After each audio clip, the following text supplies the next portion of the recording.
வணக்கம் மாணவர்களே. தரம் 11 மாணவர்களுக்கான இலத்திரனியல் பாடத்தின் 3வது வகுப்பு இன்று நடைபெறுகின்றது. அந்த வகையில் நாங்கள் இன்று பார்க்க போகின்ற விடயம் ஆடலோட்டத்தை நீரோட்டமாக மாற்றுவதில் இருவாயிகளின் பங்களிப்பு என்ன அப்படின்றத பற்றி தான் பார்க்க போகிறோம். அதில் நீங்கள் ஆடலோட்டம் என்றால் என்னன்றது எங்களுக்கு தெரிஞ்சிருக்க வேண்டிய ஒரு விஷயம். ஆடலோட்டம் என்றால் என்ன, நீரோட்டம் என்றால் என்ன அப்படின்னு பார்க்க வேண்டியிருக்கு. அது பொதுவாக நீங்கள் இலங்கை மின்சார சபையை எடுத்தீங்கன்னா, பொதுவான ஜெனரேட்டராக எடுத்தீங்கன்னா, அல்லது பொதுவாக டைனமோ, அதாவது சைக்கிளில் லைட் வர்றதா இருந்தாண்ணா, அல்லது வாகனங்களில் இருந்தாங்கன்னா பார்த்தீங்கன்னா அங்கே ஒரு டைனமோ ஒன்று தொழிற்படுறதை நீங்கள் அவதானிச்சிருப்பீங்க. அந்த டைனமோக்களில் இருந்து தான் மின்சாரம் உருவாக்கப்படுது, உற்பத்தி செய்யப்படுகிறது. அப்போ அந்த டைனமோக்களில் ஆடலோட்டம் நீரோட்டம் என்ற வகையில் 2 காணப்படுது. அப்போ உண்மையாக இலங்கை மின்சார சபை அந்த நீர்மின் உற்பத்தி நிலையங்களில் சுழறுகின்ற டைனமோக்கள் இருந்து வருகின்ற மின்னோட்டம் ஆடலோட்ட மின்னோட்டமாக காணப்படுகின்றது. அப்போ அந்த ஆடலோட்ட மின்னோட்டம் எங்களோட வீடுகளுக்கு வரும் பொழுது அந்த ஆடலோட்ட மின்னோட்டத்தில் இயங்க முடியாது கம்ப்யூட்டர். அந்த ஆடலோட்ட மின்னோட்டத்தில் நேரடியாக இயங்க முடியாது வானொலி. சாதாரண வானொலிகள், சாதாரண ஹேண்ட்ஃபோனுக்குரிய, அதாவது நாங்கள் ஹேண்ட்ஃபோன் என்று சொல்லுகின்ற கைத்தொலைபேசிகள் அல்லது இலத்திரனியல் உபகரணங்களில் பெரும்பாலான இலத்திரனியல் உபகரணங்கள் ஆடலோட்ட மின்னோட்டத்தில் இயங்க முடியாதவையாக இருப்பின் டிரெக்டாக கொடுத்தா. இப்போ அவங்க என்ன செய்கிறாங்கன்னா, அந்த இலத்திரனியல் உபகரணங்களில் முதலாவது அங்கே பவர் சப்ளைன்னு ஒன்று இருக்கும். அந்த பவர் சப்ளைக்கில் என்ன செய்வாங்கன்னா, எங்களோட வீடுகளுக்கு வர அந்த 240 வோல்ட் ஆடலோட்ட மின்னோட்டத்தை அவங்க என்ன செய்வாங்க, அந்த வோல்ட் அளவையும் மாற்றி அந்த அதே நேரம் அந்த ஆடலோட்டத்தை நேரோட்டமாகவும் மாற்றுகின்ற ஒரு தொழில்நுட்பம் அங்கே இருக்கும். அந்த ஆடலோட்டம் நேரோட்டமாக மாற்றப்படாமல் அந்த கம்ப்யூட்டர்கள் வேலை செய்கிறது இல்லை. நேரடியாக நாங்கள் இப்போ உதாரணமாக ப்ளக் வயர் 2 எடுத்துகிட்டு என்ன நாங்கள் நேராக கம்ப்யூட்டருக்கு கொடுக்கலாது. வீட்டிலேருந்து எடுக்கிற ப்ளக்கில் இருந்து வர்ற வயரை எடுத்துகிட்டு கொண்டே கொடுக்கலாது. ஏன்னா அது ஆடலோட்ட மின்னோட்டம். சரியா? அப்போ இங்கே நாங்கள் படிக்க போகிற விடயம், இன்றைக்கி படிக்க போகிறது ஆடலோட்டம் என்றால் என்ன, நீரோட்டம் என்றால் என்னன்றது விளங்காமல் இது நாங்கள் செய்ய இயலாது. இப்போ சும்மா ஆடலோட்டம் என்றால் வரவு வரைவேக்கில் எங்களுக்கு விளங்கணும். அப்போ அதனால தான் நாங்கள் இங்கே ஒரு இதை பார்ப்போம். இப்போ நாங்கள் திரையில் பார்த்தோம்னா சரியும், நாங்கள் ஆடலோட்டம் அப்படின்னா என்னன்னு பார்ப்போம். ஆடலோட்டம் அப்படின்னா என்ன? சரியா? இந்த ஆடலோட்ட மின்னோட்டத்தை பார்த்தீங்கன்னா,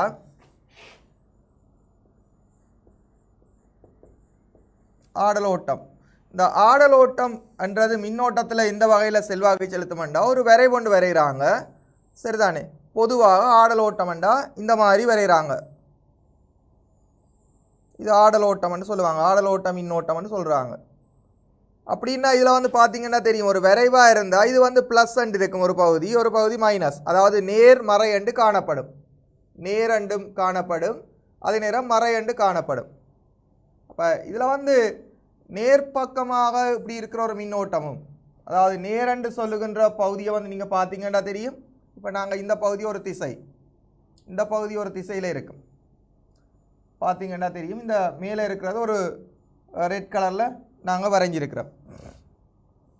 சரி, மேலே இருக்கிறது ரெட் கலரில் இருக்குது, இது இப்படி இருக்குது.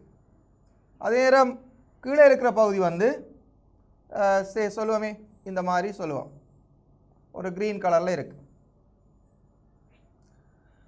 இந்த மாதிரி இருக்குது வரைவில், ஆடலோட்ட மின்னோட்டத்தின் வரைவில் இந்த மாதிரி இருக்குது. உதாரணமாக பாருங்கள், ஒரு ஆடலோட்ட மின்முதலை நாங்கள் இந்த மாதிரி குறிப்போம். இது ஒரு ஆடலோட்ட மின்முதல்னு குறிக்கலாம். இதை நீங்கள் சும்மா சொல்லுவோமே, ஒரு ஆடலோட்ட மின்முதலண்டேக்கில் ஒரு ஜன மின்பிறப்பாக்கி, ஒரு மின்பிறப்பாக்கி ஒன்றை கருதுவோம். ஆடலோட்ட மின்பிறப்பாக்கி, ஆடலோட்டத்தை நாங்கள் சொல்லுவோம் ஏசின்னு சொல்லுவோம். அப்போ இந்த மின்பிறப்பாக்கியில் இருந்து ஒரு மின்குமிழுக்கு கரண்டை கொடுக்குறோம். இந்த மின்குமிழுக்கு கரண்டை கொடுத்துட்டு ஒரு ஆளி இணைக்கிறோம். இந்த மின்பிறப்பாக்கியிலிருந்து இப்படி ஒரு அமைப்பை கொடுக்குறோம். இந்த ஆடலோட்ட மின்முதலுக்கும் நேரோட்ட மின்முதலுக்கும் இடையில் உள்ள வேறுபாடு உதாரணமாக பார்த்தீங்கன்னா தெரியும். இதே நாங்கள் ஆடலோட்டம் ஒரு நேரோட்டமாக பார்த்தோம்டா, நேரோட்டம்னு சொல்கிறது நேரோட்டம். நீரோட்டம்ன்றது மின்னோட்டத்தை தான் நீங்கள் கருதுகிறோம் நீரோட்டம். இதை நாங்கள் டிசின்னு சொல்லுவோம், டிரெக்ட் கரண்ட். அது ஆல்டர்னேட் கரண்ட், ஏன்னா ஆல்டர்னேட்டிவ் கரண்ட். இது வந்து டிரெக்ட் கரண்ட், நேர் மின்னோட்டம். இந்த நேர் மின்னோட்டத்தில் வந்து வரைவு வரையக்குள்ள பெரும்பாலும் அந்த வரைவுகள் வந்து பல வடிவங்களில் காணப்படலாம். அந்த வரைவுகள் வந்து பல வடிவத்தில் காணப்படலாம். சிலது வந்து இந்த சைட்டில் இப்படி இப்படி இருக்கும், இந்த மாதிரி அந்த பாதியாக இருக்கிற ரேட் மட்டும் வந்திருக்கும். சரி, பாதியாக இருக்கிற அந்த ரேட் மட்டும் வந்திருக்கு. சில வேளைகளில் அந்த சில படங்களில் வந்து இந்த மாதிரி இப்படி இருக்கு. இதுக்கும் நீரோட்டம் தான். மிகவும் அரிதாக நாங்கள் இந்த மாதிரி கிராஃப் எல்லாம் வரைவோம். சில வேளைகளில் நேரோட்ட மின்னோட்டம் இந்த மாதிரியும் வரையப்படும். இதில் என்னண்டா நீங்கள் ஒன்றை கவனிக்கலாம், எல்லாமே ஒரு சைட் நேர் சைட்டில் தான் இருக்குது, மர சைட்டில் இல்லை. அப்போ இதை விளங்குறதுக்கு நாங்கள் என்ன முயற்சி செய்கிறோம்னா, ஒரு மின்கலம், அந்த மின்கலத்தில் ஒரு சக ஒரு சய, அதுக்கப்புறம் ஒரு மின்குமிழ், அந்த மின்குமிழுக்கு நேர ஒரு ஆளி, இதே தொடுகையை தொடுக்கிறோம். இப்போ எங்களோட நோக்கம் ஆடல் ஓட்டத்துக்கு நேரோட்டத்துக்கும் இடையில் உள்ள வேறுபாடை கண்டுபிடிக்கணும். உங்களோட வீட்டில் வந்து ப்ளக் இருக்கலாம். சில வழியில் உங்களோட வீடுகளில் வந்து குதைன்னு சொல்லுவோம். குதைன்றது வீட்டில் இருக்கிற ப்ளக். ஒரு 3 துளைகள் இருக்கும். இந்த 3 துளைகளை நீங்கள் பார்த்துருந்தா தெரியும், இந்த 3 துளைகள் இருக்கிற ப்ளக் கொண்டு இணைக்கப்பட்டிருக்கும். சரியா? 3 துளைகள் இருக்கிற ப்ளக் கொண்டு இருக்கு. இதில் ஒரு நாளும் சக சயண்டு இருக்காது. ஒரு நாளும் சகண்டு இருக்காது. இதில் சகண்டு அடையாளம் இருக்காது. இங்கே இருக்கிறது எல்லாமே பார்த்தீங்கன்னா எல்ன்னு ஒரு இலக்கம் எழுத்திருக்கும், இங்கால என்ற ஒரு எழுத்திருக்கும். சில வழியில் ஈ என்ற எழுத்து பாவிப்பாங்க.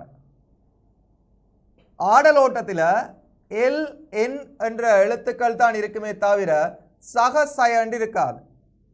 ஏனென்றால் இந்த மின்னோட்டம் பாய்கின்ற திசையை குறித்து இவர்கள் சொல்ல முடியாது. உதாரணமாக இந்த மின்சுற்றை பாருங்க, ஒரு மின்னோட்டம் இந்த திசையில் செல்லலாம், ஆளியை இணைக்கும் போது இந்த திசையில் செல்லலாம். அந்த திசையில் சென்று ஓய்வடைந்த பிறகு அந்த ரெட் கலரில் கீறினதை நீங்கள் ஒரு கற்பனையில் இந்த கிராஃபுக்கு, இந்த சிவப்பு கலர் கிராஃபோட கம்பேர் பண்ணலாம். அடுத்ததாக நீங்கள் பார்த்தீங்கன்னா தெரியும், அடுத்த ஒரு மற்ற அதே கணத்தில் இந்த போகிற திசைக்கு எதிர் திசையில் அடுத்த சுற்று மின்சுற்று ஓடும். அதாவது அடுத்த மின்சுற்று அந்த பாயிர திசை வந்து இதுக்கு எதிரானதாக இருக்குது. இது பாயிர திசைக்கு எதிரான திசையில் பாயும். அந்த க்ரீன் கலரில் நாங்கள் கிராஃபில் காட்டியிருக்கிறோம்.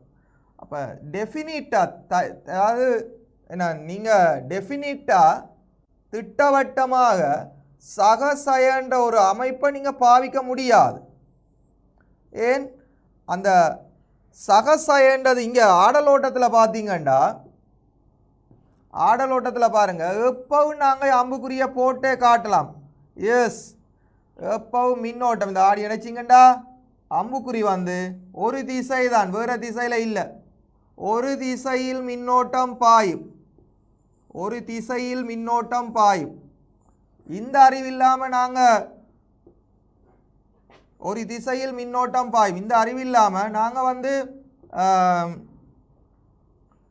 ஆடலோட்ட நீரோட்டத்தின் சீராக்களை படிக்கலாது. இங்கே வந்து இரு திசையில் பாயும், இங்கே வந்து இரு திசையில் பாயும் மின்னோட்டம், இரு திசையில் மின்னோட்டம் பாயும். இங்கே வந்து ஒரு திசையில் பாயும். உண்மையாக ஒரு துடிப்பு, ஒரு ஃப்ரீக்குவன்சி இருக்கும். உங்களோட அயன் பாக்ஸில் வீட்டில் போயிட்டு பாருங்கள், சரியா? வீட்டில் அயன் பாக்ஸில் பார்த்தீங்கன்னா தெரியும், ரைட்? வீட்டில் ஒரு அயன் பாக்ஸ் எடுத்தீங்கன்னா, அயன் பாக்ஸில் நான் ஒரு நாள் பார்த்தேன், இந்த அயன் பாக்ஸில் ஒரு பேர், ஒரு லேபிள் மாதிரி ஒன்று அடிச்சிருந்துச்சு, சரியா? ஒரு லேபிள் ஒன்று ஒட்டியிருந்தாங்க. அந்த லேபிளை பார்த்தா அந்த லேபிளில் சில விடயங்கள் குறிப்பிடப்பட்டிருந்தது. ஒரு லேபிள் ஒன்று மாதிரி ஒட்டி இருந்துச்சு ஒரு அயன் பாக்ஸில். அயன் பாக்ஸில் இந்த வயர் போகும், அந்த வயர் போகுது, இப்படி அயன் பாக்ஸில் லேபிள் இருந்துச்சு. இந்த லேபிளை நான் வெளியில் எடுத்தேன். அயன் பாக்ஸில் ஒட்டியிருந்தால் இல்லை அடிச்சிருக்கும், சில வழியில் இந்த சைட்டில் அடிச்சிருப்பாங்க. அயன் பாக்ஸில் எப்படியா இருக்கும் பாருங்கள், அதில் அடிச்சிருந்தாங்க 1000 வாட், 240 வோல்ட், 50 ஹெர்ட்ஸ், 50 ஹெர்ட்ஸ். நான் வந்து பார்த்தேன், வேட்டுன்னா வெப்ப சக்தியை குறிக்கிற சம்மந்தப்பட்டது, சக்தியோட சம்மந்தப்பட்டது, சக்திக்கு நேரத்துக்கும் சம்மந்தப்பட்டது வேட். வோல்ட் மின்னழுத்த வேறுபாடு, வீட்டுக்கு வர மின்னழுத்த வேறுபாடு, கரண்ட் சம்மந்தப்பட்டது, மின்னழுத்த வேறுபாடு. இது வீட்டுக்கு வர மின்னழுத்த வேறுபாடு சம்மந்தப்பட்டது. அதே அயன் பாக்ஸில் ஹெர்ட்ஸ், ஒலி சம்மந்தப்பட்டது தான் நான் கேள்விப்பட்டிருக்கேன், ஒலியில் தான் நான் கேள்விப்பட்டிருக்கேன் ஹெர்ட்ஸ். அப்போ இதை ஏன் இந்த அயன் பாக்ஸில் அடிச்சிருக்காங்கன்னு பெரிய ஒரு கஷ்டமாக இருந்துச்சு. 50 ஹெர்ட்ஸ் அப்படி அடிச்சிருக்காங்க. அப்போ தான் புரிஞ்சுது என்னன்னு சொன்னால், எங்களோட வீட்டுக்கு வர மின்னோட்டம், வீட்டுக்கு வர மின்னோட்டம் இந்த லோட் அயன் பாக்ஸ் வையுங்களேன், இது அயன் பாக்ஸ், அயன் பாக்ஸ்னா மின்னழுத்தி,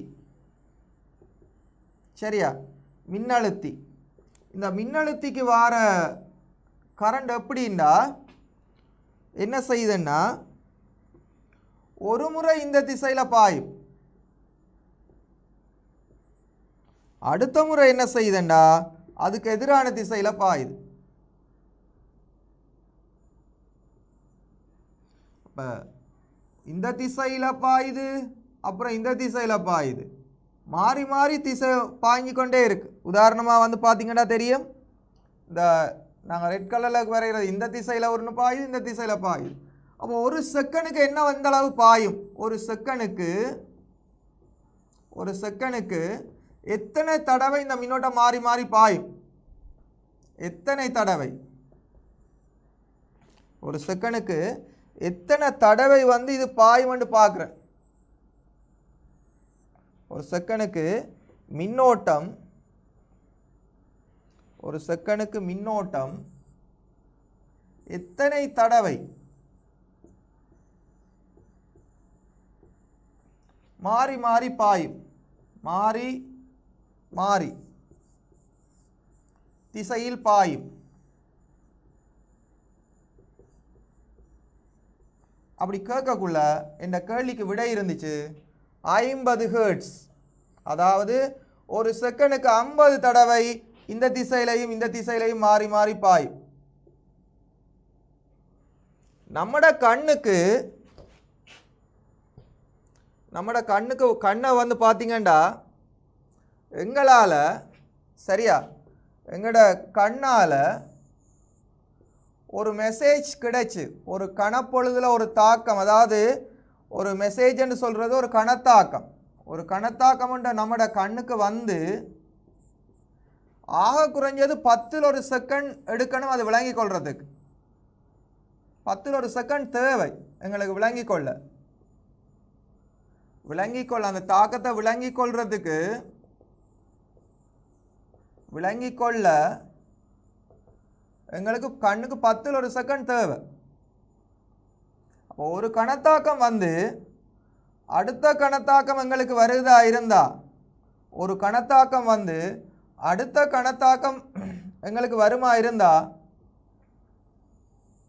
அந்த வர்ற டைம் இடைவெளி, அந்த டைமுக்குரிய இடைவெளி வந்து ஒரு கணத்தாக்கம் வந்து 10 ஒரு செகண்ட் எடுக்கணும், அடுத்த கணத்தாக்கம் வர்றதுக்கு 10 ஒரு செகண்ட், அடுத்த ஒரு கணத்தாக்கம் வந்து இப்படி 10 ஒரு செகண்டுக்குள்ள இது வரணும். சரியா? இப்போ உதாரணமாக பார்த்தீங்கன்னா இந்த கணத்தாக்கம் வர்றதுக்கு 10 ஒரு செகண்ட். மொத்தமாக நீங்கள் பார்த்தீங்கன்னா தெரியும், மொத்தமாக எங்களுக்கு இவ்வளத்துக்கும் 50 ஒரு செகண்ட் தேவைப்படும். என்ன இந்த இவ்வளத்தையும் பாருங்கள், 10 ஒரு செகண்ட் 10 ஒரு செகண்டுக்குள்ள ஒரு மெசேஜ் போகணும், ஒரு மெசேஜ் போயிட்டு அடுத்த 10 ஒரு செகண்டுக்கு போகணும். ஆனால் இந்த ஒரு மெசேஜ் எங்களோட கண்ணுக்கு வந்துட்டு, உதாரணமாக பாருங்கள், உங்களோட வீட்டில் வந்து மின் விசிறி சுற்றுது. மின் விசிறியில அந்த இறக்கைகளை ஸ்பீட் கூடக்குள்ள ஸ்பீட்டாக இது சுற்றிச்சுன்னா உங்களால் பார்க்க இயலாது. மின்விசிறியிட இறக்கைகளை, இது மின்விசிறியினுடைய இறக்கை, இந்த மின்விசிறியினுடைய இறக்கைகளை வந்து அல்லது இறக்கைகளை நீங்கள் பார்க்க இயலாத ஸ்பீட்டாக சுற்றினா ஏன் இந்த உங்களோட கண்ணுக்கு வந்து டக்குன்னு அது போயிடும். 10 ஒரு செகண்டுக்குள்ளே 10 ஒரு செகண்டுக்குள்ளே அது என்ன செய்யணும்னு சொன்னால் அவங்களோட கண்ணுக்கு வந்துட்டு டக்குன்னு அடுத்த ஸ்டெப்புக்கு அடுத்த பொசிஷனுக்கு போயிடும். அப்போ அந்த மின் விசிறி அவங்களால் பார்க்க இயலாது. என்னென்னா 10 ஒரு செகண்டுக்குள்ளே அது இடம் மாறிடுது. இந்த 10 ஒரு செகண்ட் முக்கியம். 10 ஒரு செகண்டுக்குள்ளே ஏதாவது பல மாற்றங்கள் நடந்தால் அவங்களால உணர முடியாது. நீங்கள் கையில் ஒரு தீக்குச்சியோ அல்லது ஒரு பத்திக்குச்சியை எடுத்துகிட்டு வட்டமாக சுற்றி பாருங்கள், வளையந்தான் தெரியும். ஏன்னா 10 ஒரு செகண்டுக்குள்ளே அந்த சின்ன சின்ன ஸ்பொட்டை உங்களால் உணர முடியாது. அதே மாதிரி தான் உங்களோட வீட்டுக்கு வர்ற கரண்டில் பல்புகள் அல்லது டிவிகள் எல்லாம் என்ன செய்யுதுன்னா 10 ஒரு செகண்டுக்கு ஒருக்கா கரண்டை விட்டு தான் அந்த உபகரணங்கள் பெற்றுக்கொள்ளுது. அந்த பல்பில் இருந்து வர்ற வெளிச்சம் எல்லாம் அந்த கரண்ட் வந்து விட்டு தான் வரும். ஆனால் அதை உங்களால் உணர முடியாது. அந்த விட்டு தான் கரண்ட் வருது. ஏன்? 2 திசையில் அந்த விட்டு வர்ற அந்த ஹேர்ட்ஸ் தான் ஒரு செகண்டுக்கு 50 ஹேர்ட்ஸ்ன்னு சொல்லுவோம். இந்த 50 ஹேர்ட்ஸ்ன்றது அதுதான் என்ன, உங்களோட வீட்டுக்கு வர கரண்ட் சரியா என்ன செய்யுது, 50 ஒரு செகண்டுக்கு ஒருக்கா ஒரு திசையில் இந்த திசையும் இந்த திசையிலையும் பாயுது. அதை உங்களால் உணர முடியாது. ஏன் உணர முடியாது? 10 ஒரு செகண்ட் தான் உங்களோட மேக்ஸிமம் அந்த மினிமம் டைம். 10 ஒரு செகண்டுக்குள்ளே நடக்கிற மாற்றத்தை 10 ஒரு செகண்ட் தேவை உங்களுக்கு.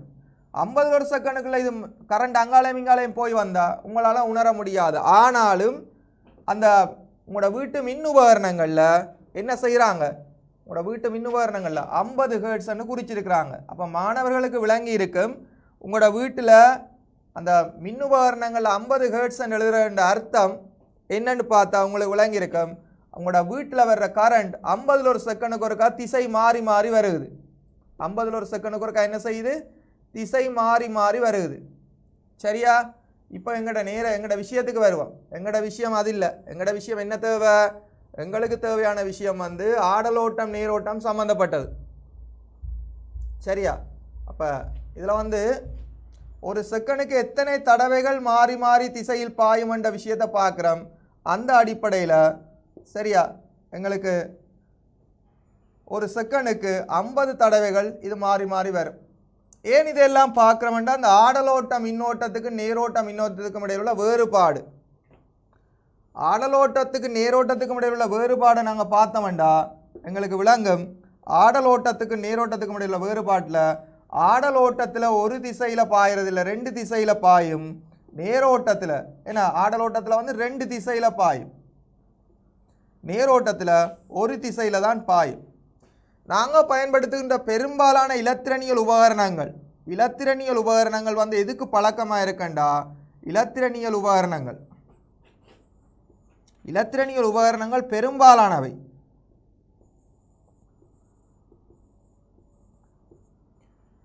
டிசிக்கு தான் வேலை செய்யும். டிசி கரண்ட்னு சொன்னால் நேரோட்டம் மின்னோட்டம், ஏசி கரண்ட்னு சொன்னால் ஆடலோட்டம் மின்னோட்டம். அப்போ உங்களுக்கு விளங்கியிருக்கும். இப்போ ஆடலோட்டம் என்றா என்ன, நேரோட்டம் என்றா என்னென்று விளங்கியிருக்கும். இதே நாங்கள் பெரிய விளக்கமாக சொல்லலாம். என்னென்னா டைனமோ கண்ட படங்களை கீறி அதில் எப்படி ஆடலோட்டம் வருது நேரோட்டம் வருது அந்த வளையங்கள் எல்லாம் போடலாம். ஆனால் அது வேறொரு பாடம். இந்த பாடத்தில் ஆடலோட்டத்துக்கு நேரோட்டத்துக்கும் இடையில் உள்ள வேறுபாடுகள் உங்களுக்கு தெரிய வேணும். ஆடலோட்டம் என்று சொன்னால் 2 வேறுபட்ட திசைகளில் பாயும், நேரோட்டம்ண்டா ஒரு திசையில் பாயும். சரியா? ரைட். இனி புத்தகத்தில் இருக்கிற விடயத்துக்கு நாங்கள் வருவோம். புத்தகத்தில் வந்து சொல்லியிருக்கிறார் ஆடலோட்டத்தை சீராக்கலுக்கு இருவாயை பயன்படுத்துதல். ஆடலோட்டத்தை சீராக்கிறதுக்கு இருவாயை பயன்படுத்துதல். அதில் வந்து பார்த்தீங்கன்னா ஆடலோட்டம் என்பது திசையை ஆவர்த்தனமாக மாற்றிக்கொண்டு சுற்றில் பாயும் ஓட்டம் என்பதை நாம் அறிவோம். அதாவது திசையை மாற்றி மாற்றி பாயுதுன்னு சொல்கிறார். சரியா? திசையை மாற்றி பாயுது. ஆடலோட்டம் என்பது திசையை ஆவர்த்தனமாக மாற்றி, சரியா, ஆவர்த்தனமாக ஒரு ஒழுங்கில் மாற்றி பாயும் ஓட்டம் என்பதை நாம் அறிவோம். நேரோட்டம் என்பது சுற்றில் ஒரு திசையில் மாத்திரம் பாயும் ஓட்டமாகும். இந்த இவற்றை வரைவு முறையாக வகை குறிப்பிடப்பட்டிருக்கு, கீழே காட்டியிருக்கிறாங்க. பெரும்பாலும் மின்பிறப்பாக்கியில் டைனமோவின் மூலம் ஆடலோட்டம் பிறப்பிக்கப்படுகிறது. இதை பற்றி நாங்கள் பார்த்துட்டோம். எனினும் நாளாந்த பணிகளில் இலத்திரனியல் உபகரணங்களின் தொழிற்பாடுவதற்கு நேரோட்ட அழுத்தம் தேவை. ஒரு திசையில் மாத்திரம் ஓட்டத்தை பாய்வதற்கு இடமளிக்கும் பணிகளை நிறைவேற்றுவதற்கு சக்தி இருவாயு பயன்படுத்தப்படுகின்றது. அதாவது பிள்ளைகள் நீங்கள் பார்த்தீங்கன்னா தெரியும், நாங்கள் இப்போ ஒரு விஷயத்துக்கு வந்துட்டோம். என்ன விஷயம்னு சொன்னால், பெரும்பாலும் எங்களோட வீட்டுக்கு வாரது வந்து பெரும்பாலும் என்ன எங்களோட வீட்டுக்கு வாரது ஆடலோட்டம் மின்னோட்டம். ஆனால் இலத்திரனியல் உபகரணங்கள் என்ன செய்யுது, அது வந்து அதாவது நேரோட்டத்தை தான் தங்கி இருக்குது. ஆகவே ஆடலோட்டத்தை நேரோட்டமாக மாற்ற வேண்டிய தேவை எங்களுக்கு இருக்குது. அதில் இருவாய்கள் என்ன மாதிரி பங்களிப்பு செய்துண்டு அவர் சொல்லியிருக்கிறார். சரிதானே? அடுத்த பக்கத்துக்கு நாங்கள் போனோம்னா தெரியும் எங்களுக்கு. சரி, இங்கே பாருங்கள், அரை அலை சீராக்கல். அப்போ முழு அலைன்னு ஒன்று எடுப்போம் முதல்ல. ஏண்டா அவர்கிட்ட தலையங்கமே அரை அலைன்னு சொல்லி போட்டார். அப்போ ஒரு முழு அலையை எடுப்போம். ஒரு முழு அலை என்ன மாதிரி இருக்குது, இந்த மாதிரி இருக்குது. ஒரு முழு அலையண்டா இந்த ஷேப்பில் தான் இருக்குது. இவ சொல்கிற அரை அலையண்டு. சரி, பார்த்துருவோம். சீராக்கத்துக்கு பயன்படுத்தப்படும் சுற்று 11 காட்டப்பட்டுள்ளது. ஆடலோட்டத்தை பெற்றுக்கொள்ள பிரதான மின்வளங்களை பயன்படுத்த வேண்டும். ஆடலோட்டத்தை பெற்றுக்கொள்ள பிரதான மின்வளங்களை பயன்படுத்த வேண்டும்னா அவர் இதில் வந்து அவர் சொல்ல வந்த விடயம் என்னென்னா, இந்த இடத்துல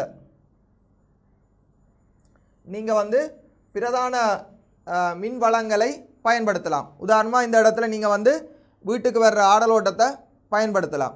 உதாரணமாக பாருங்கள், எங்களோட நான் ஏற்கனவே உங்களுக்கு இது சொல்லியிருப்பேன். அந்த போஸ்ட்டில் இருந்து உங்களோட வீடுகளுக்கு போஸ்ட்டில் இருந்து கரண்ட் வருகுது. சரி, இதுகள் போஸ்ட்டுன்னு வைங்க. இது போஸ்ட். இந்த போஸ்ட்ன்ற ஒரு மின்கம்பம். மின்கம்பத்தில் இருந்து வயர் வருகுது. மின்கம்பத்தில் இருந்து கம்பிகள் வருகுது. சாரி,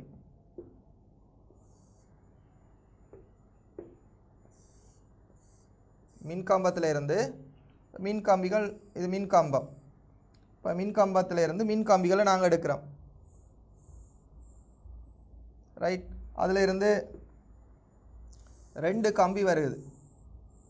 இது வந்தால் 240 வோல்டேஜ். நம்மகிட்ட இருக்கிற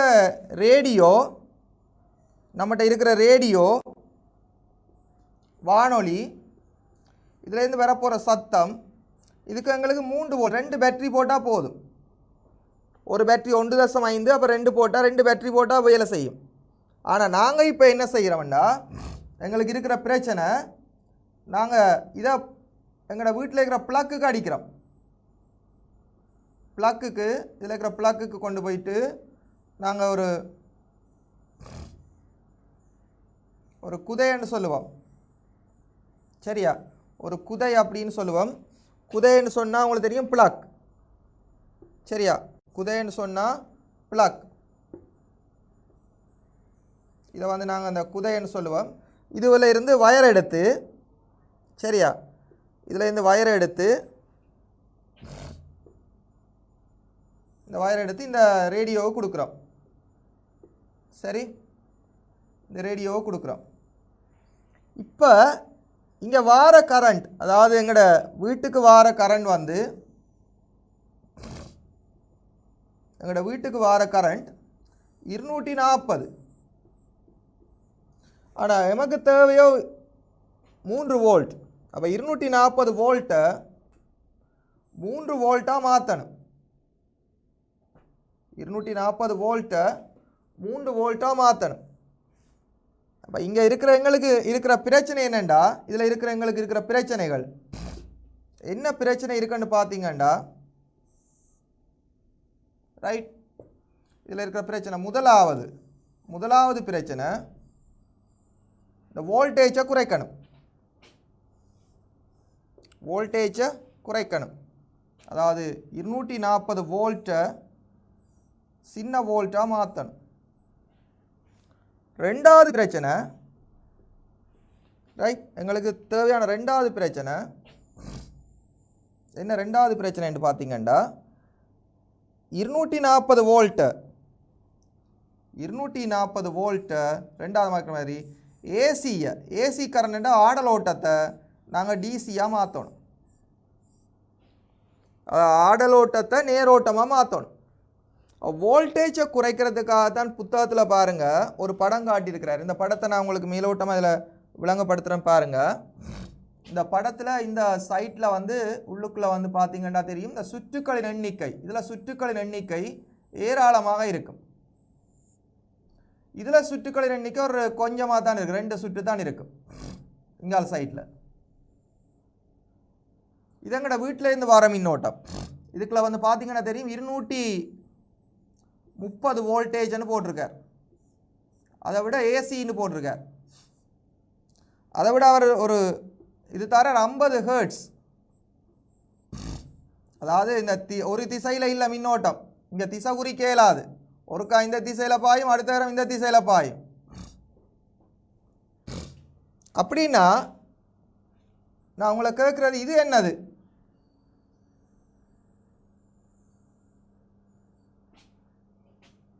இதை நாங்கள் சொல்லியிருக்கிறோம் நிலை மாற்றி. என்ன நிலையை மாற்றுது? அதாவது 240 வோல்ட்டை இங்கால 3 வோல்ட்டாக மாற்றுது. நிலையை மாற்றுகின்றது. எந்த நிலையை மாற்றுகின்றது?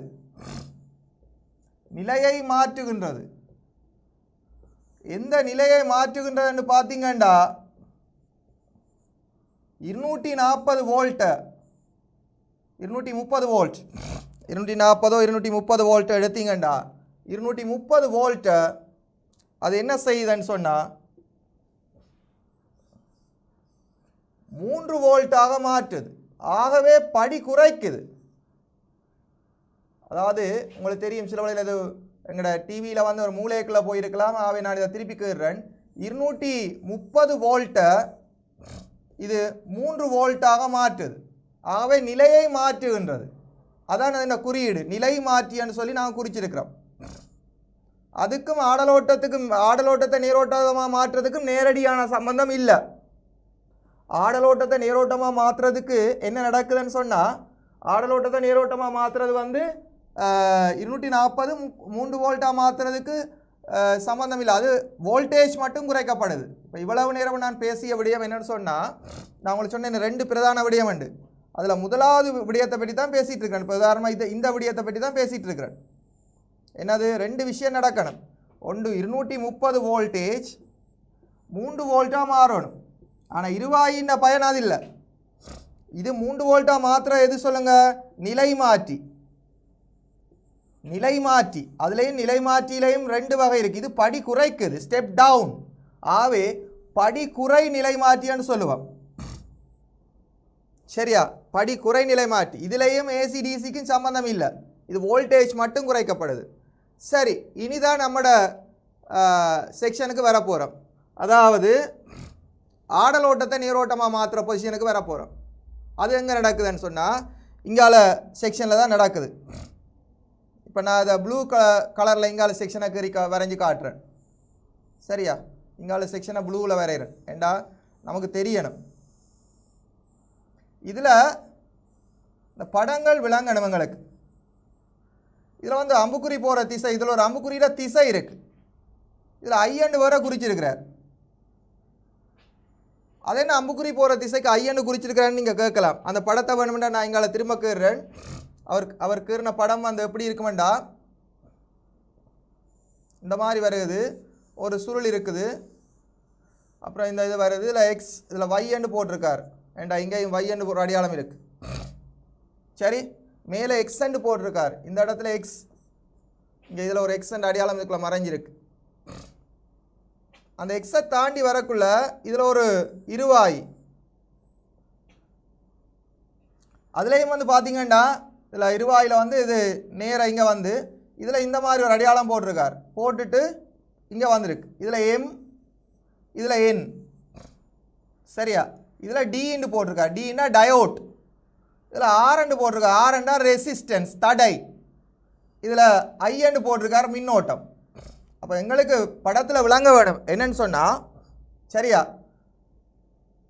இதில் ஐன்னு போட்ட இடத்துல பார்த்தீங்கன்னா ஒரு திசை இருக்குது, ஆனால் இங்கே ஒரு திசை இல்லை. இங்கே பாருங்கள், இந்த இடத்துல வந்து இந்த இடத்துல திசை வந்து சொல்ல முடியாது. ரெட் கலர் ஏரியாவில் வந்து பார்த்தீங்கன்னா திசை சொல்ல முடியாது, ஆனால் இங்கே வந்து திசையை சொல்லக்கூடியா இருக்கு. அப்படின்னா என்ன நடந்திருக்குன்னு பார்ப்போம், அதாவது எங்களோட படத்தில் என்ன நடந்திருக்குன்னு பார்ப்போம். சரியா, இந்த படத்தில் வந்து என்ன உண்மையாக நடந்திருக்குன்னு பார்ப்போம். ஓகே, இந்த இதில் வந்து சுற்றுக்கள் எண்ணிக்கை அதிகமாக இருக்கும், சுற்றுக்கள் எண்ணிக்கை இங்கால குறைவாக இருக்கும். இதில் வேறு ஒரு லைன் ஒன்று போட்டிருப்பாங்க, ஒரு கோடுகள் கொஞ்சம் இருக்கும். ரைட், இங்கால எங்களுக்கு தேவையான வோல்டேஜ் வந்து 240 230 வோல்டேஜ், ஆனால் இங்கால வந்து 3 வோல்டேஜ் படிக்குறை நிலை மாற்றி செய்துட்டு. இந்த பக்கத்தில் அலையை பார்த்தீங்கன்னா இப்படி 2 திசையிலையும் போகும். ஏன், இது வந்து ஒரு ஆடலோட்ட மின்புறப்பாக்கி இணைக்கப்பட்டிருக்கு, ஆகவே அது 2 திசையிலையும் பாயும். கரண்ட் இந்த திசையும் போகும், இந்த திசையிலையும் போகும். இப்போ நாங்கள் என்ன செய்கிறோம்டா, இங்கால வந்து பார்க்குறோம், இந்த இருவாயி ஒரு திசையில் தான் முன்ன போக விடும், மற்ற திசையில் போகிறது போகாது. அடுத்த தடவை போய்க இப்படி போகும்.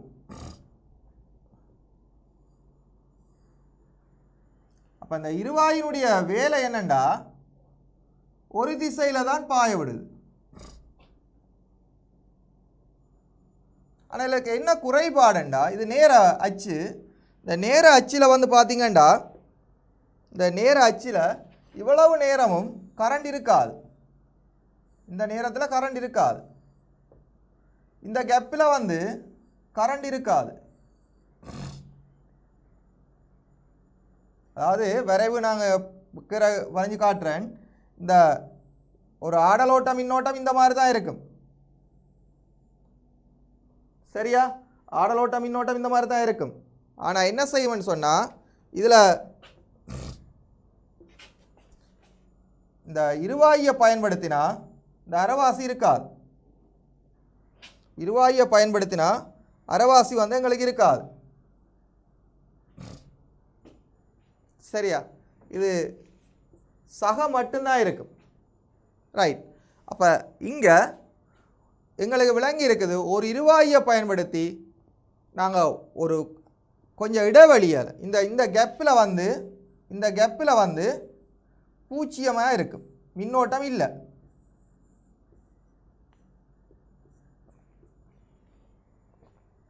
அப்போ எங்களுக்கு அது சாத்தியம் இல்லை, அப்படி செய்கிறது அவ்வளோ சரியில்லை, தொடர்ந்து எங்களுக்கு மின்னோட்டம் வர வேணும். அதுக்காக நாங்கள் என்ன செய்கிறோம்டா, அதுக்காக நாங்கள் வேறொரு டெக்னிக்காக கொண்டு வரோம்.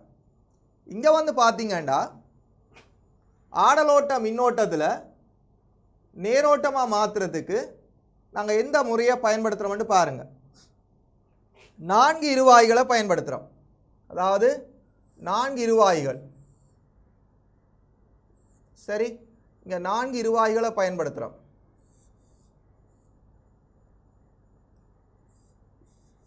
நான்கு இருவாய்களை பயன்படுத்தி இந்த ஆடலோட்ட மின்னோட்டத்தை நேரோட்டமாக மாற்றுற டெக்னிக்கில் நாங்கள் 4 மின்வாய்களை பயன்படுத்துகிறோம்.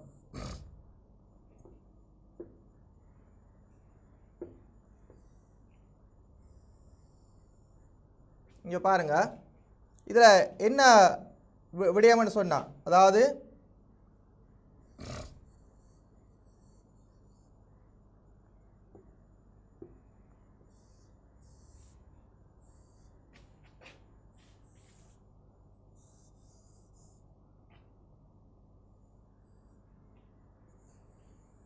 இதில் எல்ன்னு சொல்லுவோம்.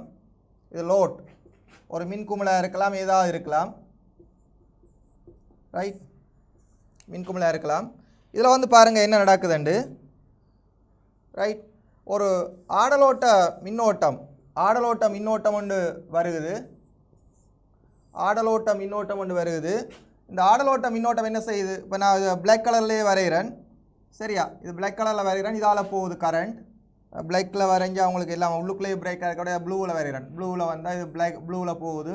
இதால் கரண்ட் போகும். இப்படி போய் இதால் போயிட்டு திரும்பி வந்து இதால் போகும். போன பாதியிலே திரும்பி போகாது, இந்த பக்கத்தில் வந்து இதால் போகும். இப்போ ஒரு திசை வந்து உங்களுக்கு தெரிஞ்சிட்டு, அடுத்த திசையை பார்த்தீங்கன்னா அதுக்கு ஒப்போசிட்டான திசையில் வரப்போகுது. சரியா, இந்த திசையில் வருது, இதுக்கு ஒப்போசிட்டான திசையில் போகுது. போனால் இந்த திசையில் போகும். போயிட்டு இங்கே பாருங்கள், ஒரு ப்ளூவும் பிளாக்கும் என்ன மாதிரி ஒரே கோட்டில் இருக்கிறாங்க, ஒரே திசை. சரியா, ஒரே திசையில் இருக்கு. சரியா, அதாவது இந்த மின்னோட்டம் வந்து பாயிற திசையை வந்து பார்த்தீங்கன்னா முதல் ஆரம்பத்தில் இதால் போய் இங்கே போகுது. சரியா, இதால் போயிட்டு இங்கே திரும்பி போகுது. அப்போ ரெட்டால் வர்ற பகுதி வந்து பாருங்கள், ரெட்டால் வரைகிறேன். ரெட்டால் இப்படி போய் இந்த இதால் போய் ரெட் இப்படி போய் இந்த இதால் போயிட்டு இதால் போயிட்டு இப்படி போய் இந்த சுற்றுக்கு இப்படி வந்து இந்த மாதிரி வந்து திரும்பி இப்படி வந்து இப்படி போகுது. லாஸ்ட்டாக இருக்கிற ப்ளூவால் வரைகிறத பாருங்கள். ப்ளூவால் வரைகிறது இப்படி போய் அதே மாதிரி தான்.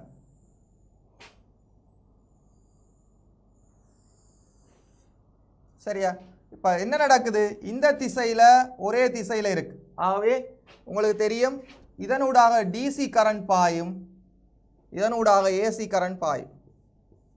சரியா, இது தொடர்பான விளக்கங்களை இதை கங்கண சுற்றுன்னு சொல்லுவோம். இதில் வந்து இது தொடர்பான விளக்கங்களை வந்து நாங்கள் தொடர்ந்து பார்க்கலாம். நீங்கள் வேணுமெண்டா உங்களோட வீடுகளில் பழைய சார்ஜர், அதாவது ஃபோனுக்கு அடிக்கிற சார்ஜர் இருந்துச்சுன்னா அதை நட்டுகளால் கலட்டி பாருங்கள். 4 கருப்பு கலரில் டயோட் இருக்கும். அந்த டயோட்டை பயன்படுத்தி அவங்க அதுக்குள்ள ஏசி கரண்ட்டை டிசியாக மாற்றுற சிஸ்டம் இருக்கும்.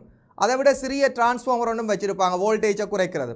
சரியா, இந்த சார்ஜருக்குள்ள இந்த டெக்னிக்கை பயன்படுத்தி தான் எங்களோட ஃபோனுகளுக்குரிய சார்ஜர்ஸ் வருகுது. ஆகவே மாணவர்களே, உங்களுக்கு தெரிஞ்சிருக்க வேணும், இலத்திரனியல்ல அதாவது ஒரு திசையில் பாயிரத்துக்காக இருவாய்களை பயன்படுத்தி ஆடலோட்டத்தை நீரோட்டமாக மாற்றுறாங்க.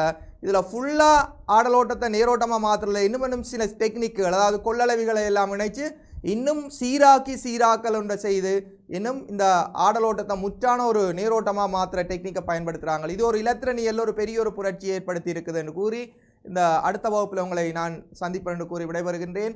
அதே நேரம் டான் கல்வி ஒளிபரப்பின்ற தொழில்நுட்ப உத்தியோகத்தர்கள் அனைத்து உத்தியோகர்களுக்கும் நன்றி கூறி விடைபெறுகிறேன். நன்றி, வணக்கம்.